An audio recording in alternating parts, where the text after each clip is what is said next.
ദൈവനാമം മഹത്വപ്പെടുമാറാകട്ടെ. കഴിഞ്ഞ എപ്പിസോഡുകളിലൊക്കെ എൻ്റെ ജീവിതത്തിൻ്റെ അനുഭവങ്ങളും ശുശ്രൂഷയെക്കുറിച്ചുമൊക്കെ ഞാൻ പറഞ്ഞിരുന്നു. എന്നാൽ ചില പ്രത്യേക സ്ഥലങ്ങളിലെ അനുഭവങ്ങളെക്കുറിച്ചുകൂടെ ഒന്ന് പറയണം എന്ന് ഞാൻ ആഗ്രഹിക്കും. ഒരുപക്ഷെ ഞാനിരുന്ന 2-3 സ്ഥലങ്ങളിലെ പ്രത്യേകതകളും അവിടുത്തെ അനുഭവങ്ങളും ഒക്കെ പറയാൻ ഞാൻ ആഗ്രഹിക്കുന്നു. 1995 ഞാൻ കോയമ്പത്തൂർ എത്തുന്നത്. കോയമ്പത്തൂർ ഞാൻ ചെല്ലുമ്പോൾ അവിടെ ഒരു CSI മലയാളം കോൺഗ്രിഗേഷൻ ഇല്ല എന്ന് വേണമെങ്കിൽ പറയാം. അവിടെ നേരത്തെ ഒന്ന് ട്രൈ ചെയ്തു, എന്നാൽ അതത്ര വിജയകരമായില്ല. അവിടെ ചെന്നപ്പോൾ അവിടെ വീടില്ല, പള്ളിയില്ല, യാതൊന്നുമില്ല. എന്നാൽ ആദ്യം ഒരു സ്കൂളിൻ്റെ ഒരു മുറിയിൽ ഡെസ്കും ബെഞ്ചൊക്കെ പിടിച്ചിട്ട് വെള്ളം വിരിച്ച് 23 പേര് ചേർന്ന് ഒരു ആരാധന അവിടെ ആരംഭിച്ചു. ഒരു നല്ല പ്രയത്നമായിരുന്നു ആളുകളെ സംഘടിപ്പിച്ച് കൊണ്ടുവരിക എന്നുള്ളത്. മറ്റ് സഭകളിലൊക്കെ കൊണ്ടുവരുന്ന ആളുകളുണ്ട്, അവരെയൊക്കെ പോയി കണ്ടിങ്ങനെ CSI സഭ ആരംഭിക്കുകയാണെന്ന് പറഞ്ഞവരെയൊക്കെ കൂട്ടിക്കൊണ്ടുവരുവാൻ. എന്നാൽ ആരാധിക്കാനായിട്ടൊരു ആലയമില്ല എന്നുള്ളതൊരു വലിയ പ്രശ്നമായിരുന്നു. പല സ്ഥലങ്ങളിലൊക്കെ മാറിയൊക്കെ രാവിലെയും വൈകിട്ടും ഒക്കെ ആയിട്ട് ആരാധന ക്രമീകരിച്ചു. 3 മാസം കഴിഞ്ഞപ്പോൾ അന്ന് എനിക്ക് ഒരു അമേരിക്കൻ വിസിറ്റ് വിസ ഉണ്ടായിരുന്നു. ഞാൻ സഭാജനങ്ങളോട് പറഞ്ഞു, ഞാനൊന്ന് പോകാം, പോയി ഒരു ശ്രമം നടത്തി വരാമെന്ന് പറഞ്ഞു. അങ്ങനെ ഞാൻ 1995 അമേരിക്കയുടെ വിവിധ ഭാഗങ്ങളിൽ വന്ന് നമ്മുടെ പള്ളികളിൽ നമ്മുടെ ആവശ്യങ്ങളെക്കുറിച്ച് പറഞ്ഞു. വളരെ അനുഗ്രഹീതമായ റെസ്പോൺസ് ലഭിച്ച് ആണ് മടങ്ങിച്ചെന്ന് അവിടെ ഒരു ആലയം പണിയുവാനായിട്ടിടയായത്. അപ്പോൾ വളരെ പരിമിതമായ 1 മാസമേ നിന്നുള്ള 1 മാസം കൊണ്ട് പരിമിതമായ ഒരു തുക മാത്രമാണ് ലഭിച്ചത്. അതുകൊണ്ട് പറ്റത്തില്ലായിരുന്നു. എന്നാൽ അവിടെയും ദൈവം വഴികൾ ഒരുക്കി എന്നുള്ളതാണ്. നമുക്ക് അനുയോജ്യമായൊരു സ്ഥലം വളരെ തുച്ഛമായ വിലയ്ക്ക് ലഭിച്ചു. അതും മൊത്തം തുക കൊടുക്കാതെ ബാക്കി ഇൻസ്റ്റാൾമെൻ്റായിട്ട് കൊടുക്കുവാൻ ഒക്കെയുള്ള അവിടെയൊക്കെ ദൈവത്തിൻ്റെ കരം ഞാൻ മനസ്സിലാക്കിയൊരു സംഗതി, ഞാൻ അനുഭവങ്ങളിൽ കൂടെ ഒക്കെ നിങ്ങളുമായിട്ട് പങ്കിടുവാൻ ആഗ്രഹിക്കുന്ന ഒരു സംഗതി, വെൻ ഗോഡ് അപ്പോയിൻറ്റ്സ്, ദൈവം നിയോഗിച്ചാൽ അത് മാറ്റുവാൻ ആർക്കും സാധിക്കത്തില്ല. ദൈവത്തിൻ്റെ പദ്ധതിക്കെതിരായിട്ട് നിൽക്കുവാൻ ആർക്കും സാധിക്കില്ല. ദൈവത്തിൻ്റെ വഴികളിൽ കൂടെ ആ കാര്യങ്ങളെല്ലാം ചെയ്തെടുത്തിരിക്കും.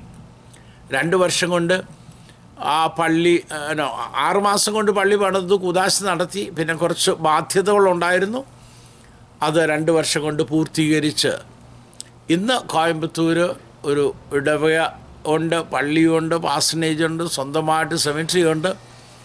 നല്ല ഒരു ഇടവക ഉണ്ടാകുവാനായിട്ട് ദൈവം തമ്പുരാന് ഇടയാക്കി അവിടെ ഒരു അച്ഛന് ശുശ്രൂഷ ചെയ്യുന്നു. അത് കഴിഞ്ഞ് ഞാൻ പോയത് ബോംബെയിലോട്ടാണ്. സത്യത്തിൽ ഞാൻ പറയുന്നത്, നമ്മളെല്ലാവരും ബോംബെ പോയി ഒരു മാസമെങ്കിലും ഒന്ന് താമസിക്കണം.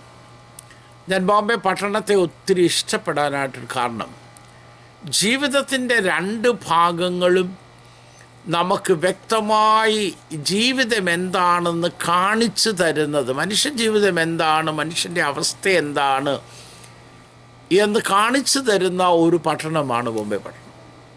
ഒരു ഭാഗത്ത് സുഖലോലുപതയുടെ ആ അമൂർധന്യാവസ്ഥയിൽ പണം എന്തു ചെയ്യണമെന്നറിയാതെ ചെലവഴിച്ച് ഉന്മാദിച്ച് ആധുനിക സൗകര്യങ്ങളോടുകൂടെ ജീവിക്കുന്ന ഒരു കൂട്ടം ആൾക്കാർ. നേരെ ഇങ്ങോട്ട് തിരിഞ്ഞു നോക്കിയാൽ തെരുവുകളിൽ, റെയിൽവേ സ്റ്റേഷനുകളിൽ, പാതയോരങ്ങളിൽ, റോഡുകളിൽ കിടന്നുറങ്ങുന്ന ഒന്നുമില്ലാത്ത നടന്ന് പ്ലാസ്റ്റിക് പെറുക്കി അല്ലെങ്കിൽ കുപ്പ തൊട്ടികളിൽ നിന്നൊക്കെ ഭക്ഷണം ശേഖരിച്ചും കുപ്പികളിൽ ശേഖരിച്ചും അതുകൊണ്ടുമൊക്കെ ജീവിക്കുന്ന വളരെ തുച്ഛമായിട്ടുള്ള മനുഷ്യർ. ഒരു ദിവസം 1000 ചെലവഴിച്ച് 10000 ചെലവഴിക്കുന്ന മനുഷ്യർ 5 രൂപ കൊണ്ട് ചോറും ചെറിയ കറിയും വാങ്ങിച്ച് ജീവിക്കുന്ന പാവപ്പെട്ടവർ. അപ്പം ലൈഫിൻ്റെ റിയാലിറ്റി നമ്മുടെ ബോംബെ പട്ടണത്തിൽ നമുക്ക് താമസിച്ചാൽ മനസ്സിലാക്കും. യഥാർത്ഥമായി ചിന്തിക്കുന്ന ഒരു മനുഷ്യന് ജീവിതം എത്രമാത്രം ഉത്തരവാദിത്വത്തോടുകൂടി കൈകാര്യം ചെയ്യേണ്ടുന്നതാണ് എന്നോ ബോംബെ പട്ടണത്തിൽ ഇപ്പോൾ അതിനൊക്കെ ഒത്തിരി മാറ്റം വന്നു. ഞാൻ 97 കാര്യമാണ് പറയുന്നത്. ധാരാളം മാറ്റം ഇപ്പോൾ ബോംബെയിൽ വന്നിട്ടുണ്ടാവുമായിരിക്കും. രണ്ടാമത് എന്നെ പഠിപ്പിച്ച ഒരു സംഗതി, ബോംബെയിലെ ജീവിതം എന്നെയും മറ്റുള്ളവരെയും പഠിപ്പിക്കേണ്ടുന്ന സംഗതി, ദൈവം നമുക്ക് തരുന്ന സൗകര്യങ്ങൾ നമ്മൾ എത്രമാത്രം ദൈവത്തിന് നന്ദി കരയറ്റണം എന്നുള്ളതാണ്. നമ്മളെക്കാട്ടിലും മോശക്കാരായിട്ടോ അല്ലെങ്കിൽ നമ്മളെക്കാട്ടിലോ ഒന്നും അവരങ്ങനെ ആയിപ്പോയത് നമ്മളിങ്ങനെ ആയിപ്പോയതും അങ്ങനെയല്ല. എന്നാൽ ദൈവം തൻ്റെ കരുണയാൽ തൻ്റെ ദയയാൽ നമ്മുടെ ജീവിതത്തെയൊക്കെ ഇത്രത്തോളം ഒക്കെ ആക്കി നമ്മൾ ജീവിതത്തിൻ്റെ നന്മകളിലൊക്കെ ജീവിക്കുമ്പോൾ നമ്മുടെ കാൽക്കൽ വേദനയോട് കഴിയുന്ന മനുഷ്യനെ മറക്കാതിരിക്കാൻ, നമുക്ക് ലഭിക്കുന്ന നന്മകൾ അവനുമായിട്ട് പങ്കിടുവാനായിട്ട് ബോംബെ പട്ടണത്തിലെ ജീവിതം നമ്മളെ പഠിപ്പിക്കുമെന്നുള്ളത് യാതൊരു സംശയമില്ല. അനേക അനുഭവങ്ങൾ എനിക്ക് നിങ്ങളുമായിട്ട് പങ്കിടുവാനായിട്ടുണ്ട്. ഞാൻ ഒരു രാത്രിയിൽ, അത് മാത്രം പറഞ്ഞ് ഈ സെഷൻ അവസാനിപ്പിക്കാം. ഒരു രാത്രിയിൽ ഗുരുഗോൺ വെസ്റ്റ് എന്ന് പറഞ്ഞ സ്ഥലത്തു നിന്ന് ഒരു സിഗ്നൽ പോയിൻ്റ് അവിടെ വാഹനം നിർത്തി. അപ്പോൾ അവിടെ റോഡ് സൈഡിൽ സന്ധ്യയായി കഴിഞ്ഞാൽ റോഡ് സൈഡിലൊക്കെ ധാരാപാര ഇങ്ങനെ ആൾക്കാർ കിടക്കുന്ന കാഴ്ച ഒരു നിത്യസംഭവമാണ്. അപ്പോൾ അന്ന് ഞാൻ നോക്കിയപ്പോഴും ആ സിഗ്നൽ പോസ്റ്റിൻ്റെ താഴെ ഒരു മനുഷ്യനിങ്ങനെ കിടപ്പുണ്ട്. സാധാരണ കാഴ്ചയാണല്ലോ, എല്ല് കോലുമായിട്ട് ക്ഷീണിച്ചൊരു മനുഷ്യനാണ്. ഒന്നുകൂടെ നോക്കിയപ്പം ആ എല്ലും കോലും അസ്ഥി പഞ്ചരം എന്ന് പറയാവുന്ന അതിന് സമാനമായ മനുഷ്യൻ അനങ്ങുന്നുണ്ട്. അപ്പം ഞാൻ ആദ്യം വിചാരിച്ചു നിർജീവമായൊരു ശരീരമാണ്, പക്ഷേ അതിനും ജീവനുണ്ട്.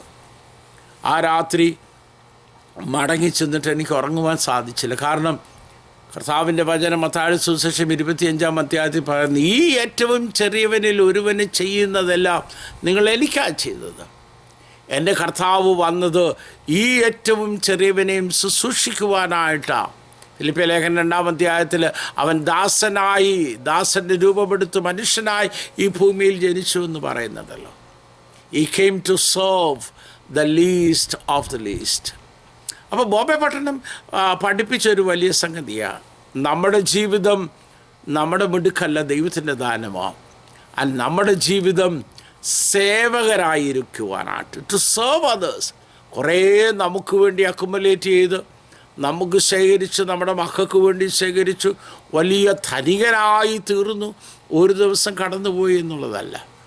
അർത്ഥവത്തായൊരു ജീവിതം അനേകരുടെ ജീവിതത്തിൽ ഇന്ന് നമ്മൾ ജനനായകനായ ഉമ്മൻചാണ്ടി സാറിൻ്റെ ജീവിതത്തെക്കുറിച്ച് ഇപ്പോഴും നമ്മൾ കേട്ടുകൊണ്ടിരിക്കുക.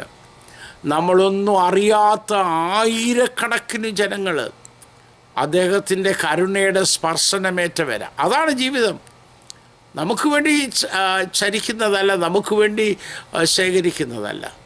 നമ്മുടെ ജീവിതം മറ്റുള്ളവർക്ക് പ്രയോജനപ്പെടുവാൻ ബോംബെയിലെ എൻ്റെ ശുശ്രൂഷ എന്നെ പഠിപ്പിച്ചത്. 3 വർഷം വളരെ അനുഗ്രഹമായിട്ട് ആ പട്ടണത്തിൽ വേല ചെയ്യുവാൻ, അവിടെയുള്ള സഹോദരങ്ങളോടുകൂടെ ചേർന്ന് അവിടുത്തെ സ്ലം ഏരിയ വിസിറ്റ് ചെയ്യാനും അവർക്കാവശ്യമായ ഭക്ഷണ സാധനങ്ങൾ, വസ്ത്രങ്ങളൊക്കെ എത്തിക്കുവാനും ഒക്കെ എനിക്ക് സാധിച്ചിട്ടുണ്ട്. അപ്പോൾ ഈ ഒരു എപ്പിസോഡ് കാണുന്ന പ്രിയപ്പെട്ടവർ തങ്ങളുടെ ജീവിതത്തെക്കുറിച്ച് ചിന്തിക്കുക. നമ്മളായിരിക്കുന്ന ജീവിതം നമ്മൾ മാത്രമല്ല, കരുണ നമ്മൾ അനുഭവിക്കുന്ന സൗകര്യങ്ങൾ നിഷേധിക്കപ്പെട്ട ഒരു പറ്റം ആൾക്കാരുടെയും കൂടെ ജീവിതമാണ്, ലോകമാണ്. അവർക്ക് വേണ്ടി ക്രിസ്തുവിൻ്റെ കരണം നീട്ടേണ്ടുന്നത് നമ്മുടെ ഓരോരുത്തരുടെയും കടമയാണ്. നമ്മളിൽ കൂടെ വേണം അവർ യേശു ക്രിസ്തുവിൻ്റെ കരുതലും സ്നേഹവും അനുഭവിപ്പാൻ. അപ്രകാരം നമ്മുടെ ജീവിതത്തെ ക്രമീകരിപ്പാൻ ദൈവം തമ്പുരാൻ നമ്മളെ സഹായിക്കുമാറാകട്ടെ.